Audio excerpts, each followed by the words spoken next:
So Well, here's the thing. we're gonna share this together. I get you to pass this to that table, and then we're gonna each take a little piece of it, and then we'll do this one with this table. There you And go. pass it on. Just a little piece because it has to serve everybody. Right.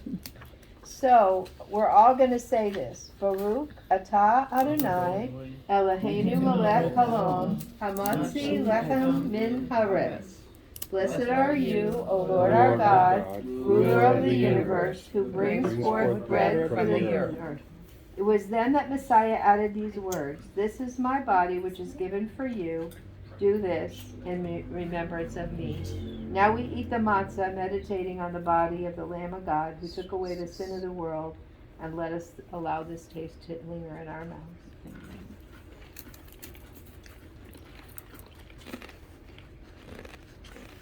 I will redeem you with an outstretched arm. Exodus 6:6. This is where the idea of your communion. The Last Supper, right? What's table? Or the Lord's Supper. But the Bible, the communion doesn't really show up. I don't know The why I term did that one. Lord's Supper and Lord's Table. Lord's Table shows up in 1 Corinthians 10.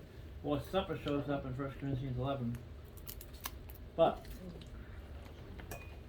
this is when he says, quoted by Paul, this is my body which is broken for you. And when he talks about the wine, the fruit of the vine, this is my blood.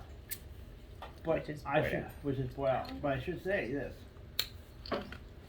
This is not if with this many young people, or young men, young women from the next generation, either you at some point or someone's going to raise it to you, may get troubled by the idea of his saying my body's that's broken, and the prophecy being fulfilled that no bone was broken. And the classic answer for that is that there's another prophecy that says his bones will be disjointed. But there's another way of dealing with the problem. Because if you don't, it troubled me. I can't speak for anybody else.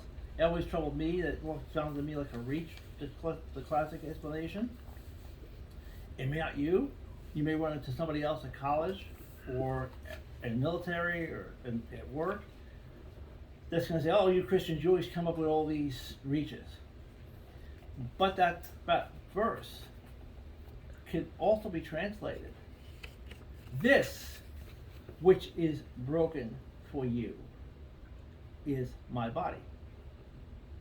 Referring to the bread that was broken. And in point of fact, the preeminent Greek dictionary, they call lexicon, fancy term, the preeminent Greek dictionary tacitly agrees with that because it says that term there for broken, to break, is used in the New Testament. And it gives all other uses in surrounding literature, but in the New Testament, it's used only for bread. Ah, okay. And this, I'll make it simple. Anybody who needs more depth, we can do it. Outside of this, but the word "this" there in every place, whether Jesus uses it in Matthew, Mark, and Luke, or Paul quoting Jesus uses it, is always a neuter.